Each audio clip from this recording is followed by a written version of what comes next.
बिस्मिल्लाहिर्रहमानिर्रहीम। आज के क्वेश्चन एक असाइनमेंट है जो स्टूडेंट ने भेजा है कनाडा से। और ये एंड चैप्टर क्वेश्चन 211 की तरह ही है, लेकिन वहाँ पे हम डेल्टा वाई को सॉल्व कर रहे थे। इस क्वेश्चन में डेल्टा डेल्टा है। आइए देखते हैं कैसे इसको सॉल्व करेंगे। सबसे पहले इस सवाल है, इसके दो हिस्सा है। इसको हम बारी बारी पढ़ लेंगे। तो पहला हिस्सा 60 MVA 230 kV / 115 kV delta delta 3 phase power transformer, और उसके पर यूनिट रेजिस्टेंस दिया हुआ है, पर यूनिट रिएक्टेंस दिया हुआ है, एक्साइटेशन ब्रांच के रेजिस्टेंस और रिएक्टेंस दिया हुआ है। तो आइए सबसे पहले इतने हिस्से को हम देख लें पहले। तो ये कुछ इस तरह से हुआ कि ये 3 फेज ट्रांसफार्मर है और डेल्टा डेल्टा है, तो डेल्टा डेल्टा हम इस तरह से लिख लेंगे।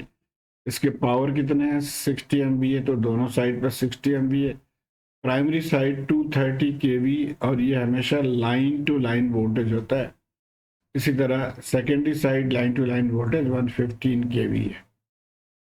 और इसके हम आगे ये जो एलिमेंट्स हैं उसको हम आगे प्लॉट करेंगे। आगे कह रहा है if this transformer is supplied with 48 MVA load. तो ये मैं आसानी के लिए एक मोटर मैंने यहाँ लगा दिया था कि हमें समझ में आया कि ये 3 फेज मोटर है और 3 फेज के कनेक्शन यहाँ से हम दे रहे हैं। तो 48 MVA इसकी पावर है, ये पावर कंजम्पशन है मोटर की, और 0.85 लैगिंग इसके रेटेड पावर फैक्टर है। क्वेश्चन ये है कि what is the voltage regulation of the transformer bank under these conditions. और यहाँ एक कमेंट दिया है, वो है कि what percentage would the voltage at the load rise if we disconnect the load. तो ये आपको इसका कॉन्सेप्ट अगर पता हो वोल्टेज रेगुलेशन का, यहाँ से मैं समझाता हूँ आपको। अच्छा, पहली बात तो ये है कि जब भी आप 3 फेज क्वेश्चन सॉल्व करेंगे तो उसको सिंगल फेज से आप सॉल्व करें, यानी सिर्फ एक फेज को सॉल्व करेंगे। तो वही उसी को अगर ज़रूरत पड़ेगी तो हम 3 से मल्टीप्लाई करके 3 फेज के लिए मालूम कर देंगे। अच्छा, अब डेल्टा डेल्टा में लाइन वोल्टेज और फेज वोल्टेज ये बराबर होता है, ये मैंने पिछले वीडियो में भी एक्सप्लेन किया है। यानी अगर 230 इसके लाइन टू लाइन वोल्टेज है, जिसको हम लाइन वोल्टेज कहते हैं, तो वही इसका फेज वोल्टेज भी होगा। तो जब हम ये हम सिंगल फेज के लिए अगर हम ड्रॉ करें तो हम यहाँ पे ये लिखेंगे कि जी प्राइमरी साइड पे 230 वोल्ट है, क्योंकि यही 230 वोल्ट लाइन है और यही फेज है। इसी तरह सेकेंडरी साइड पे भी 115 फेज हो जाएगा। और पावर को हम 3 से डिवाइड कर देंगे क्योंकि हम सिर्फ एक फेज को यहाँ ले रहे हैं। तो 60 divided by 3 is 20 MVA। 20 MVA power हो गया। और फिर लोड को भी एक फेज के लिए हम 1/3 कर लेंगे। तो ये 16 MVA समझे कि आप लोड सिंगल फेज में ये कनेक्ट होगा। अच्छा, अब ये हमारा इक्विवेलेंट सर्किट डायग्राम है, और इसको आप देखें। अब इसमें हमने ये जो डाटा है वो पुर करना है, यानी RSC या इसको R इक्विवेलेंट भी हम कहते हैं, ये 0.7 PU है। इसी तरह रिएक्टेंस जो है 0.35 PU है। और ये जो एक्साइटेशन ब्रांच इसको कहते हैं, इसके 150 है रेजिस्टेंस और 37.5 इसके जो है वो रिएक्टेंस है। तो ये इक्विवेलेंट सर्किट आ गया हमारे पास। और जब हम बहुत एक्यूरेसी में नहीं जाना चाहते तो इस ब्रांच को हम नेगलेक्ट कर सकते हैं। तो इस ब्रांच को अगर हम नेगलेक्ट कर देंगे तो ये हमारा पर यूनिट इक्विवेलेंट डायग्राम होगा। और पर यूनिट में हम इनपुट साइड पे हम VPPU लिखते हैं और आउटपुट साइड पे VSPU लिखते हैं। ये हमारा सेकेंडरी करंट है और ये प्राइमरी करंट है। अब चूंकि इक्विवेलेंट सर्किट है तो इसमें ये दोनों करंट सेम है।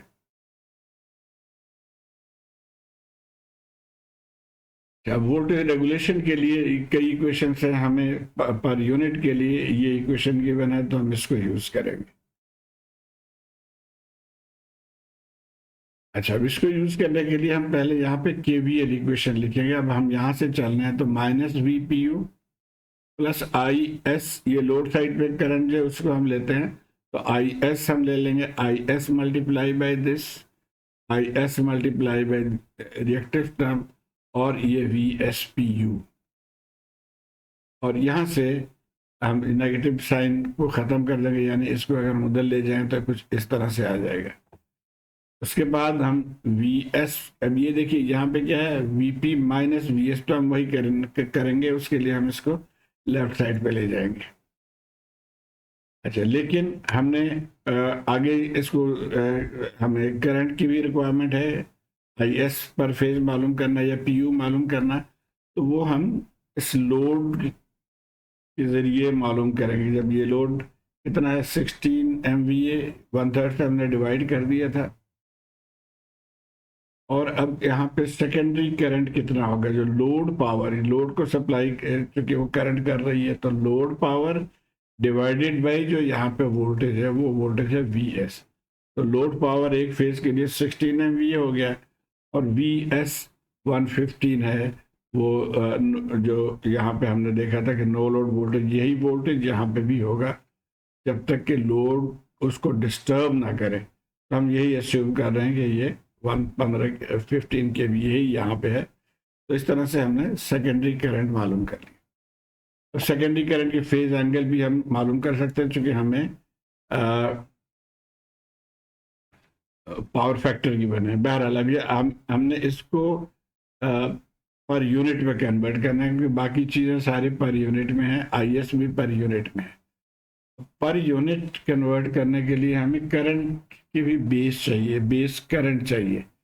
तो बेस करंट अब हम यहाँ से लेंगे, ये पावर और डिवाइडेड बाय ये वोल्टेज, यानी बेस करंट हम हमेशा जो रेटेड वोल्ट पावर है उससे लेते हैं। I S base S5 base, अब यहाँ पे 20 MVA है, डिवाइडेड बाय वोल्टेज वही रहा, चाहे यहाँ पे है चाहे यहाँ पे। तो अब बेस करंट हो गया जी 173.9 एम्पियर। अब I S divided by I base, हमें आई पी यू आएगा। तो I S P U I S divided by I base, इन दोनों से डिवाइड कर दिया तो 0.80 पर यूनिट ये हमारा आ गया करंट। और इसके साथ अब जैसे मैंने कहा था कि चूंकि हमें पावर फैक्टर का पता है 0.85 क्वेश्चन में गिवन है, तो इसका एंगल हो जाएगा कॉस इनवर्स 0.85, और ये बराबर होगा -31.79। माइनस इसलिए कि ये लैगिंग है तो माइनस साइन डालेंगे। तो अब ये करंट है। अब इस करंट को हम यूज करके इस इक्वेशन को सॉल्व करेंगे। आइए देखते हैं। तो अब हम यहाँ पे थे और यहाँ से हमने आई एस पी यू मालूम कर लिया था पिछली स्लाइड से।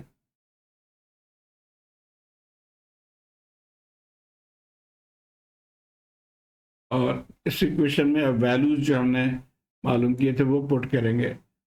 तो वी पी पी यू हमने मालूम करना है। वी एस पी यू आमतौर पे ये जो कि रेफरेंस वोल्टेज होता है, तो इन पी यू इसको 1 के बराबर लेते हैं।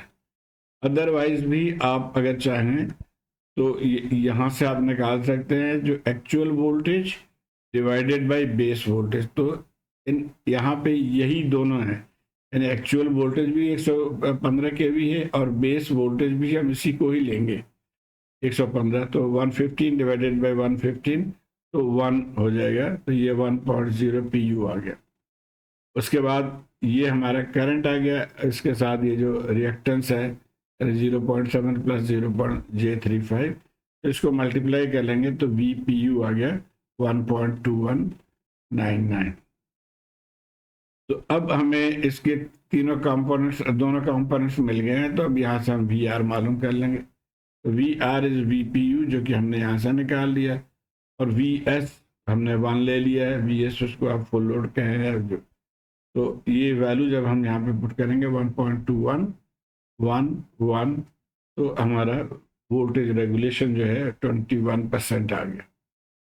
जनरली 21% जो है वो बहुत ही ज़्यादा है, very bad, very poor regulation, इतना होना नहीं चाहिए। तो बहरहाल क्वेश्चन में यही है। तो ये पहला हिस्सा हो गया। अब आ जाते हैं हम दूसरे हिस्से में। दूसरा हिस्सा कह रहा है कि ये जो ट्रांसफार्मर है बेसिक, यहाँ से आप in ohms for one of the three transformers which are model impedance R S X C X, यानी बेसिक कॉन्सेप्ट इसका आप पढ़ लीजिएगा। ये कह रहा है कि ये जो पी यू में वैल्यूज गिवन है इनको हमने ओम्स में कन्वर्ट करना है, ओम्स में लिखना है। अब उसके लिए सबसे पहले हमें चाहिए होता है जेड बेस। ये देखिए ये हमें गिवन है जेड एस पी यू, और जेड एस पी यू कहाँ से आया, Z equivalent ohms divided by Z base. तो अगर जेड बेस हम कैलकुलेट कर लें तो जेड इक्विवेलेंट पी यू इस फार्मूले से आ जाएगा, जेड जेड जो एस ई है ये इसके साथ जेड बेस को मल्टीप्लाई कर देंगे तो ये आएगा। तो पहले जेड बेस को मालूम करना, जेड बेस हम कैसे मालूम करेंगे, उसके लिए ये फॉर्मूला है, यानी वी स्क्वेयर ओवर पावर। आप अगर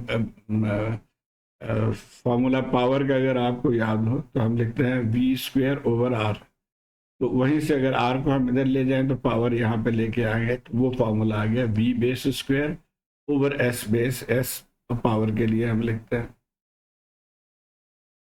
और ये कहाँ पे है, लोड साइड पे, लोड के लिए है। तो अब ये 115 पावर, तो हमने कहा था जी कि 115 यहाँ पे भी है यहाँ पे भी है, लेकिन ओ सॉरी सॉरी, बेस हमेशा हम लेते हैं जो रेटेड है उससे, लोड के लिए नहीं। तो बेस रेटेड पे हम 20 MVA पावर जो है उसको यूज करेंगे बेस के लिए। तो ये हमारा बेस इम्पिडेंस आ गया। अब आर एस सी मालूम करने के लिए जो पर यूनिट है उसको इस बेस से मल्टीप्लाई कर देंगे, यानी 0.7 को इस बेस से मल्टीप्लाई करेंगे तो 46.28 ओम आएगा। इसी तरह बाकियों को भी हम 61.25 से मल्टीप्लाई कर लेंगे, यानी 0.35 को मल्टीप्लाई कर लेंगे, और इसी तरह इन दोनों को भी। तो ये और ये, अब जो सर्किट हमारा बनेगा वो कुछ इस तरह से। अब ये तमाम वैल्यूज इन ओम्स आ गए और यही इस क्वेश्चन की रिक्वायरमेंट है। तो उम्मीद है आप इसको फॉलो कर पाए होंगे। आप डिफ़िकल्टी हो तो मुझे मैसेज ज़रूर करिए, अपना फीडबैक दीजिए और दोस्तों यारों में इसको शेयर करिए। बहुत शुक्रिया।